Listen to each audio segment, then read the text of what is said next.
우리 근데 진짜 나경원 이야기 좀 안 하나? 나경원 이야기 하세요. 나경원 이제 하시죠. 예. 씹고 싶어서 진짜 막 거지거리는데.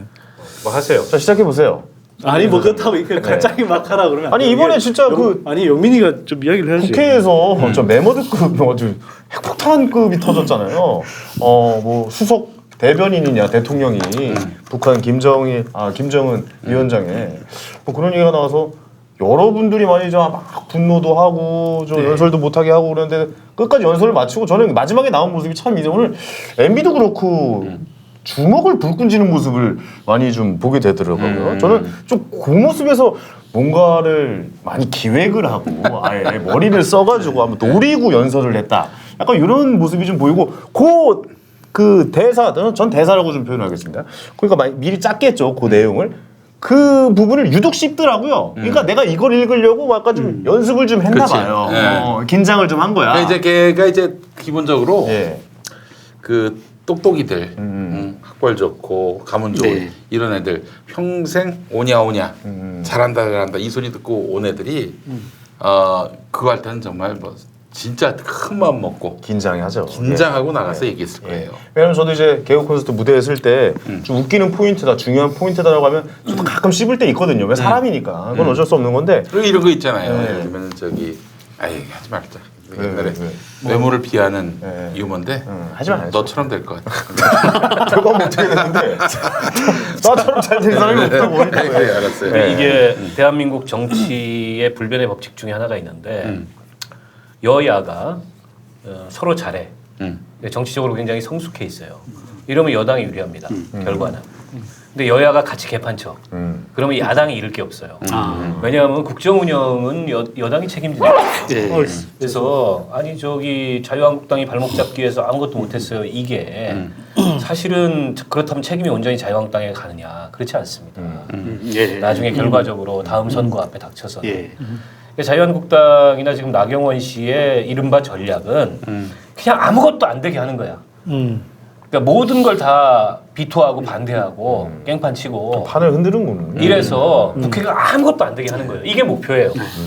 그러니까 나는 나경원의 본회의장의 그 도발도 그 연장선에 있는 거라고 보고 본회의장에서의 그 발언은 뭐 외신을 인용하는 형식을 취했지만 사실은 그건 외신 기사 같지도 않은 외신 기사 잘 알잖아요. 한국 기자가 쓴 거 외나무 출신이 다른 기사들도 보니까 그 사람은 편향이 있는 사람이지만 근데 그걸 굳이 콕 집어서 인용한 것도 일종의 도발을 한 거예요. 그러면 이제 어떻게 나오겠지라는 걸 예상을 하고 그럼 이제 판 어지러우면 3월 국회 그냥 뭐 깽판 되는 거예요. 이게 자기들한테 불리할 게 없다 이렇게 보는 거고 근데 그날 그 표현보다 더 문제가 뭐냐면은 아니 제1야당 교섭단체 대표 연설에 연설문이 무슨 찌라시야. 온갖 가짜 뉴스며 정말 어디 술자리에서 왁자지껄한 술자리에서 나올 만한 그런 그 공격적인 표현들이며 여기에는 무슨 뭐 현 시국에 대한 제대로 된 인식도 없고 대안도 없고 해법도 없고 비전도 없어요. 그냥 욕이야 욕. 제가 봤을 때는 이게 의원님 말씀도 그렇지만은 일단 이 사람들은 이 박수, 환호가 매우 그리웠다. 나경원이 특히 나경원이 당내에서도 박수를 못 받았거든요. 지금 원내대표에서 당내에서 코너에 몰렸어요. 뭔가를 해야 된다라는 게 있었나 봐요. 아도증후군이라고 하죠. 아도증후군. 네, 이런 게 있어요. 그래서 이제 내가 아도 쳐야 된다. 왜냐하면은 패스트 트랙이 타는 순간 나경원은 이제 뭐 개털이 되는 거야. 그러니까 이 국면에서 모범생들의 그 저기 있잖아요. 모범생들의 그런 또 그 절박감 그런 것들을 모범생이 안 돼본 사람들은 몰라. 당신은 어떻게 알아? 네? 당신은 어떻게 알아? 모범생 아는 척하지 마. 왜 이래? 그 김영민이 그래도 박사야. 근데 그러고 보니까 그러네. 나경원 그 원내대표가 나오면서 이렇게 두 주먹을 불끈 쥐는 모습이 얼마나 좋아해요? 얼마나 좋아해? 시험 만점 받은 모습이네. 그렇지. 모범생들의 모습. 만점 받고 나온 모습이잖아요. 그런 모습이네요. 이게 이제 지금 자기가 어떤 짓을 했는지도 모르고 나와가지고 이러는 거 봐봐. 그러니까 걔네들의 당면 목표는 박수 받는 거, 지지층 규합 받는 거, 그거밖에 없어요. 기본적으로. 근데 그게 뭐 이 자한당 입장에서 보면 뭐 필요한 전략이라고 생각할 수도 있고요. 왜냐하면 어차피 자기네들한테 지금 뭐 중도표를 끌어오겠다 이런 전략이 있기보다는 기본적으로 이렇게 뭐 한교안 체제 만들면서 강성 체제를 하고 그 위에서 이렇게 뭐 이 대여 강경 발언을 쏟아내니까 사실은 뭐 인기가 오른 것처럼 이렇게 보이잖아요. 네네. 그러니까 이제 나경원도 그 틈을 타서 이제 세게 밀어붙인 건데 저는 아까 이제 그 박원석 의원 이야기를 했지만 좀 제가 이 연설을 들으면서 드는 생각이 뭐냐면 정말 웃기더라고. 이 여자한테 그냥 반사 진짜 이야기해 주고 싶더라고. 그러니까 이 정부가 하고 있는 각종 정책이 위헌이다.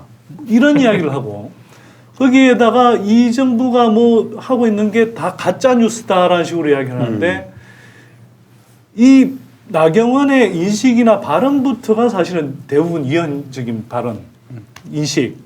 그 다음에 이 여자가 조목조목 이렇게 거론한 그런 뭐 자기 나름대로 팩트라고 이야기했던 그런 것들이 내가 볼 때는 거의 다 팩트가 아니라 가짜 뉴스예요. 가짜 뉴스. 그래서 저는 이제 그 중에 뭐 이 경제 문제 관련해서 조금 먼저 이야기를 좀 드리고 싶은데 예를 들어 위헌적인 경제 정책을 쓴다고 그랬어요. 그래서 그러면 이게 위헌적인 거냐? 예를 들면 뭐 소득주도 성장 이런 것들을 이제 많이 좀 거론을 했는데 소득주도 성장이라는 것 관련해서 우리 이제 대표적인 게 지금 최저임금하고 그 다음에 가계의 가처분 소득을 늘려주는 그 기초연금이라든지 아동수당 늘려주는 네. 뭐 이제 복지 정책 이런 것들이잖아요. 자, 그런데 그런 걸 그러면 정부가 할 수 없게 돼 있냐? 우리 이제 그 흔히 헌법에서 119조 1항하고 119조 2항을 많이 거론하죠. 119조 1항은 이제 한국의 그 한국 이제 이 자본주의라는 것이 이른바 시장 경제의 기초에서 자율과 창의, 예, 이걸 이제 강조하는 게 119조 1항이라면 그 외에 119조 2항은 공권력을 통해서 이 경제력의 집중, 억제라든지 또 이 적절한 이 소득의 분배 이런 것들을 정부가 이 조정할 수 있도록 돼 있어요. 그러면 지금 문재인 정부가 하고 있는 소득주도 정책, 소득주도 성장, 최저임금 인상과 관련해서 뭐 예를 들어서 그 속도라든지 그 폭에 관련해서는 뭐 비판을 할 수도 있고 좀 뭐 의견들을 제시할 그렇죠. 수 있으나 예. 이렇게 최저임금 자체를 올렸다고 해서 이게 위헌적이다? 복지 정책을 썼다고 해서 이게 위헌적이다? 도대체 이게 왜 위헌이냐고. 전혀 위헌적인 게 아니란 말이에요. 아무 말 대잔치야, 아무 말 대잔치. 네. 자, 거기다가 몇 가지 이제 이 주장을 했어요. 뭐 예를 들어서 뭐 소득 참사다, 분배 참사다, 고용 참사다 이런 이야기를 했습니다. 근데 그게 제가 볼 때는 다 뭐 조중동이 기본적으로는 왜곡한 기사들을 인용한 거죠. 아까 이제 뭐 우리가 뭐 김정은 수석 대변인 그 발언이 사실 한국 사람인 외신 기자를 인용해서 조선일보가 보도하고 그걸 나경원이 다시 이제 전폭시키고 이런 구조라고 하는데 사실 고용 참사, 분배 참사, 뭐 이 저 소득 참사라는 것도 사실은 기존에 기득권 언론들이 만들어낸 왜곡 보도들을 사실은 나경원이 다시 한번 이야기하는 거예요. 근데 그게 저는 제가 볼 때는 거의 다 가짜 뉴스예요. 자, 일단 분배 참사라고 이제 제가 이제 좀 그 표현한 그 관련해서 나경원이 이런 이야기를 했어요. 지난해 4분기, 지난해 이제 그 12월 말에 발표된 4분기에 그러니까 하위 20%의 근로소득이 1년 전에 비해서 36% 정도 줄었다. 이런 이야기를 하면서 그래서 이제 상위 20%하고 하위 20%의 소득 격차가 역대 최대로 벌어졌다. 이런 이야기를 했거든요. 근데 그 나경원의 발언은 사실은 한국 언론들이 대부분 그렇게 썼어요. 그래서 나경원은 그걸 가지고 뭐 나름대로 팩트라고 주장한 건지 모르겠는데 한국 언론부터가 엉터리고 나경원도 그래서 엉터리인 거예요. 왜 그러냐 하면 제가 예전에도 한번 이 문제 관련해서 이야기를 했는데 기본적으로 그 근거가 되는 가계 동향 조사의 소득 자료가 그 통계의 기본이 되는 샘플, 이 가계 조사하는 그 표본이 있잖아요. 네. 이게 2016년 다르고 2017년, 2018년이 각각 달라요. 2017년하고 2018년에 네. 이 가계 동향 조사의 표본이 완전히 달라졌어요. 이게 이제 쉽게 말하면 우리가 이제 그 고령화되고 그러면서 2018년 표본에서 이게 고령층 그다음에 이제 1인 가구 비중이 굉장히 많이 들어갔어요. 근데 이게 주로 어디 들어가냐 하면 하위 20%에 들어가. 네. 그럼 하위 20%의 고령층이 들어가면 어떻게 될 것 같아요? 기본적으로 60대 이상이 되면 가계소득이 확 없죠. 꺾여버리거든요. 예, 많이 없죠. 그다음에 이 사람들은 기본적으로 일자리가 상대적으로 없어요. 60대 이상의 고용률은 35% 정도가 돼요. 그 이전이 60%대라고 그러면 절반으로 확 줄어버리거든. 그럼 이런 사람들이 대거 하위 20% 표본에 들어간 거야. 그러면 2017년에는 이런 사람들이 없던 것인데 2018년에 이런 사람들이 대거 들어간 것을 1년 전하고 비교하면 어떻게 되겠습니까? 근데 그러면 이게 사실은 1년 전하고 비교하면 안 되는 거야. 이거. 우리가 예를 들어서 사과하고 바나나의 가격을 1년 전하고 이렇게 달라졌다고 사과하고 사과를 비교하면 모르겠는데 사과하고 바나나를 바로 직접 비교하면 안 되는 거잖아. 그렇죠. 근데 이걸 비교해놓고 직접적인 비교가 아니었다. 그래서 언론들이 근데 이걸 너무나 당연한 이야기인데 한국 언론들이 어떻게 쓰냐 하면 이걸 가지고 1년 전에 비해서 굉장히 나빠졌다. 그러면서 사상 최악의 뭐 분배 악하다. 이런 식의 이제 표현들 계속 쓴단 말이에요. 댓글 중에 김경표에게 뒤에서 피나겠다. 정말 재밌는 방송이네 이번. 자, 네. 이게 그러니까 표현이 그러니까 잘못된 뉴스를 전달한 것이다. 뭐 이런 거잖아요. 예. 2분 내로 설명할 수 없어? 자, 그래서 이게 좀 어렵게 들릴지 모르겠으나 기본적으로 어렵진 않습니다. 예. 가계 동향 조사에 네. 표본이 직접 비교하면 안 되는 걸 비교했고요. 맞지 않는 그러면 표본을 썼다. 1년 전에 비교하면 안 돼, 기본적으로는. 예. 근데 그럼 왜 바꿔가지고 괜히 이 뒷말을 놔요? 그냥 원래대로 아니 근데 그냥 이제 하지. 그거는 이런 거죠. 이제 최근 몇 년 동안에 왜 그렇게 수고 언론들한테 그렇게 용당할 그러니까 여지를 그거는- 막 떡밥을 줬다 이거 그거는 아닙니까? 뭐 아, 이거 참. 사실은 한국 언론이 잘못돼 있어서 문제인 거지 배경이 있어요. 왜 그러냐 하면 최근 몇 년 동안 우리가 이제 그 소득 불평등이 되게 심해졌잖아요. 네. 심해지다 보니까 아니 왜 괜한 질문에서 한 20분 더 얘기하게 이거 20분짜리야 내가 봤을 때 5분 안에 끝낼게요. 예. 이게 소득 불평등 지금 중간에 말 안 끼어들었으면 벌써 끝났어 지금. 죄송합니다. 예. 자, 이게 소득 불평등이 이제 몇 년 동안 지금 되게 이제 이슈가 됐잖아요. 그러다 보니까 가계 동향 조사에서 이건 기본적으로 이제 이 표본 조사란 말이에요. 네. 그러다 보니까 타워팰리스처럼 이게 고가 주택에 사는 부유층은 기본적으로 이렇게 이 조사에 응하지를 않는다고. 그러니까 가장 이제 최상위층에 그런 소득 불평등, 그러니까 이 최상위층하고 하위층에 이제 이 소득 불평등이 충분히 안 드러난다 이렇게 돼버린 거예요. 그래서 이제 뭐 샘플을 보완하자 이런 이제 이야기를 하다 보니 이제 그럼 뭐 고령화되고 1인 가구 늘어나고 이런 추세 등등을 반영해서 이제 샘플을 그러면 다시 좀 개비를 하자 이렇게 온 건데요. 그러면 그렇게 이제 샘플이 바뀌었기 때문에 그냥 1년 전하고 직접 비교하지 말고 이때부터 시작해서 지금 뭐 우리의 그런 소득 규모가 어느 정도 되고 소득 격차가 어느 정도 벌어지는지 그러면 확실하게 보여주는 비교하려면 건 올해하고 괜찮아요. 내년하고 비교해 보면 또 되겠네요. 자, 그래서 제가 예. 예언할게요. 표본이 이거는. 똑같아지니까. 뭐냐면 예. 올해 1분기 이제 3월달 지나고 나서 좀 지나면 네네. 이제 올해 1분기 뭐 분기별로. 예, 가계 동향 조사 결과가 나올 거 아니에요. 네네네네. 그때부터는 분배 참사라든지 뭐 소득이 확 줄었다는 이런 없을 이야기 것이다. 안 나올 겁니다. 오케이 알겠습니다. 왜냐하면 무슨 말씀인지 알겠어요. 예. 이제는 그냥 바뀌어진 샘플과 2019년에 1분기 샘플이 1년 전 샘플이랑 기본적으로 같은 샘플이에요. 그래서 이제 표본이 같으니까 그러니까. 이제 비슷한 네. 결과가 나올 것이다. 네. 예, 확 이런 자, 차이가 없고. 자, 그런데 이걸 한국 언론들이 분배 참사다, 네네. 소득 참사다 이렇게 이야기하고 나경원은 이걸 그대로 와서 따라 갖고 와서 분배 참사, 소득 참사라고 이야기하는 거예요. 네. 그러니까 잘못된 예를 갖고 잘못된 뉴스를 만들어낸 것이다. 아니 그러니까. 뭐 근데 그렇게 내가 이제 한 가지 좀 더 하면 되겠네요. 짚고 싶은 건 뭐냐면 네네. KBS 기자가 이걸 팩트 체크라고 이게 나경원의 이제 이런 뭐 소득 참사, 분배 참사 이런 이야기를 짚었는데 네. 그 팩트 체크 기사 자체가 엉터리하네요. 또 엉터리야. 무슨 이야기냐면 이런 내용들을 저처럼 짚는 게 아니고 그냥 실제로 저 통계청에서 발표한 내용을 보니까 이런 팩트가 나왔다. 그래서 사실이다 이렇게 이야기하는 거예요. 나경원의 발언이 예.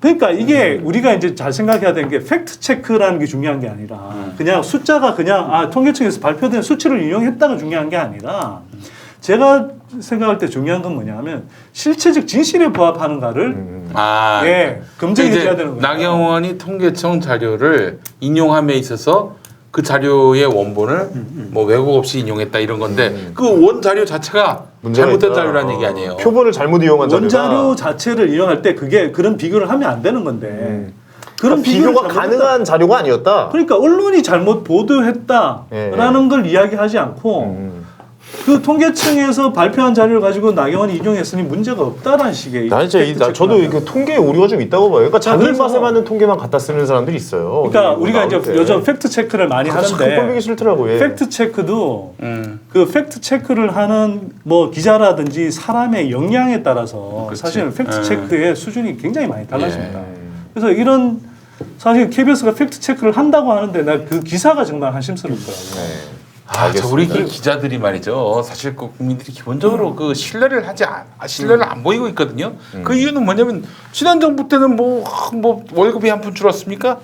그래놓고는 촛불혁명 이후에도 늘 그냥 국민들을 뭐 계도하는 위치에 있는데 아니 무릎 꿇고 제대로 반성한 언론들이 있었냐 이거예요. 그래놓고는 여전히 국민을 가르치려 들고 또 현 정부에게 뭐 이렇게 굉장히 아니 뭐 물론 어떤 정부를 뭐 무슨 칭송하고 원 정부는 뭐 이런 차원의 얘기가 아니라 아니 기본적으로 반성이 없이 여전히 자기들이 가르치는 지위에 놓이면서 그러면서 이 진실과 관련한 내용에 왜곡이 있어도 가려내지도 못해요.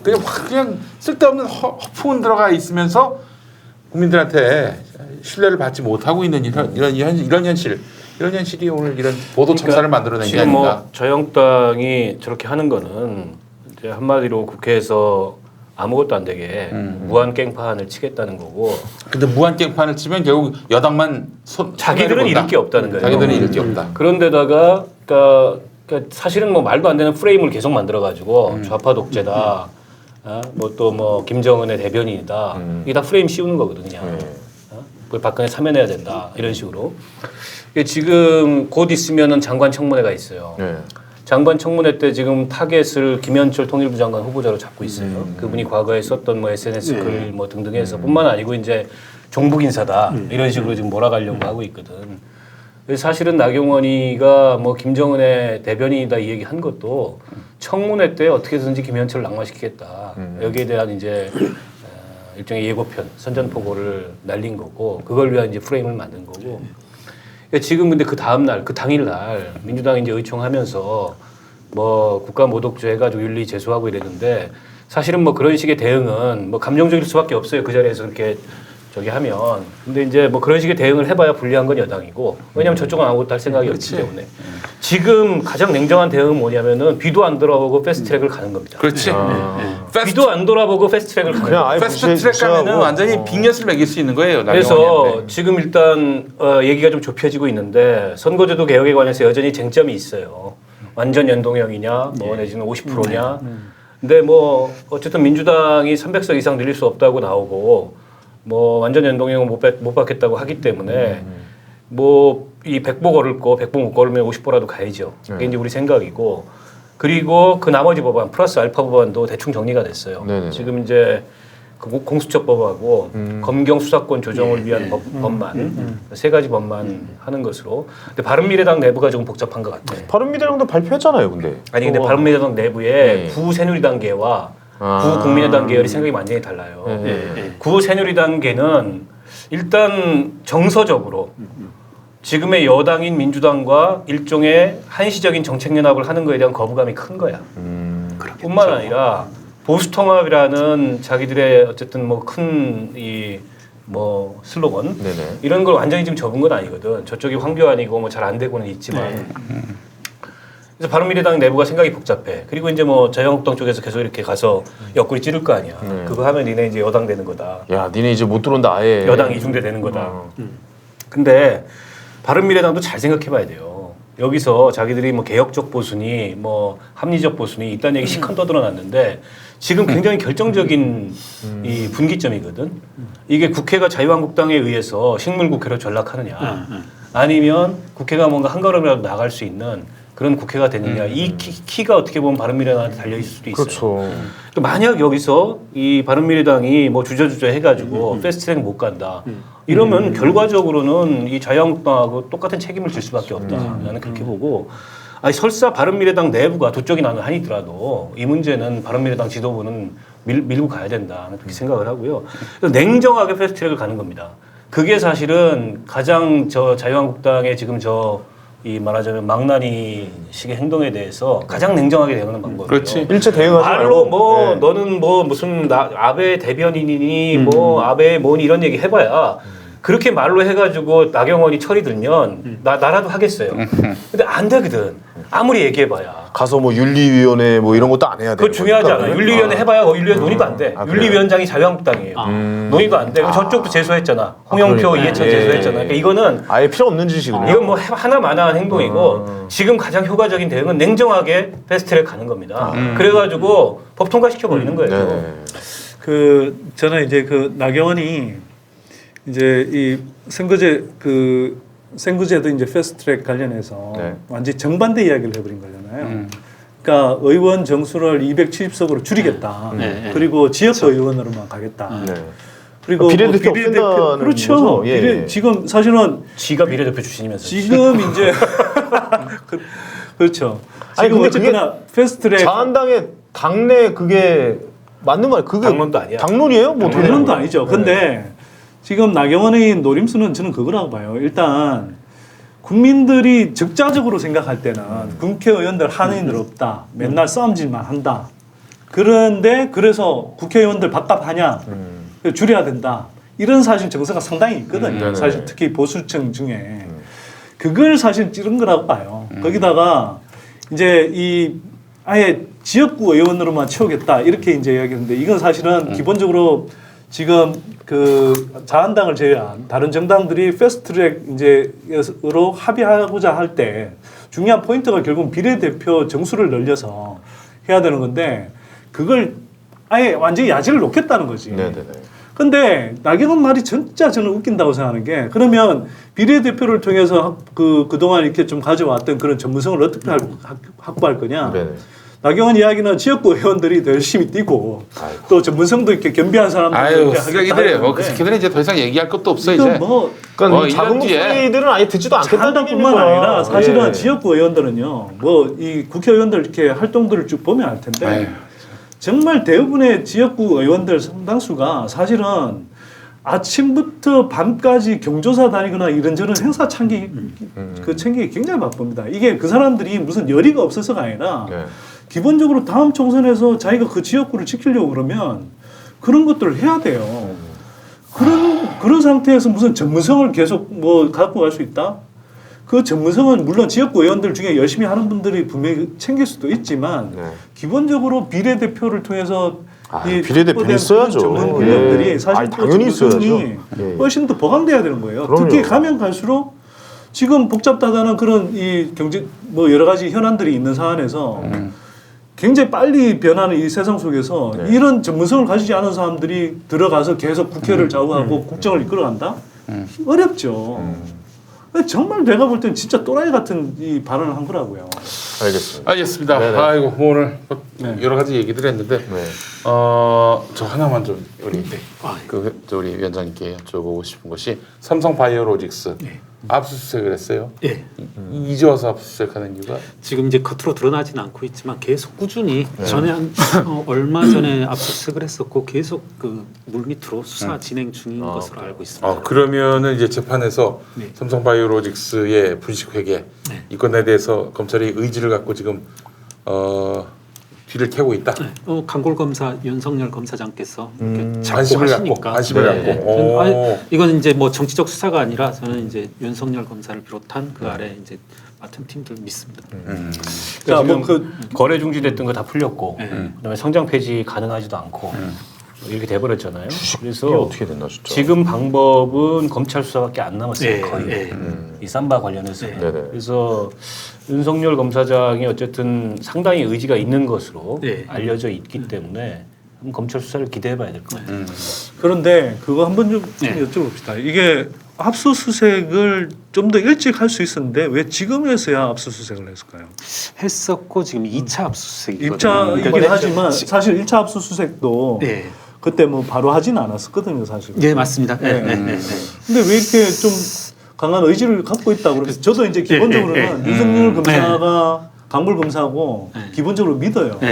근데 왜 이렇게 좀 더 빨리 움직이질 못할까 이런 느낌이 사실 좀 들어요. 저 역시도 이제 아무래도 뭐 가장 큰 관심 뭐냐 하면 이제 삼바인데요. 그래서 이분들이 때로는 이제 왜 이리 안 움직이냐, 우리 고발장 접수한 게 언제고, 그리고 저기 금감원에서 금융위에서 분식이라고 판단된 지가 언젠데 이렇게 안 움직이나 했었는데, 이렇게 아름아름으로 기자들을 통해서 들었던 것은 좀 늦춰지고 있었던 것은 사법농단의 모든 인력을 모든 이제 공력을 다 쏟고 있어서 늦었다. 그것으로 알고 있었습니다. 실제로.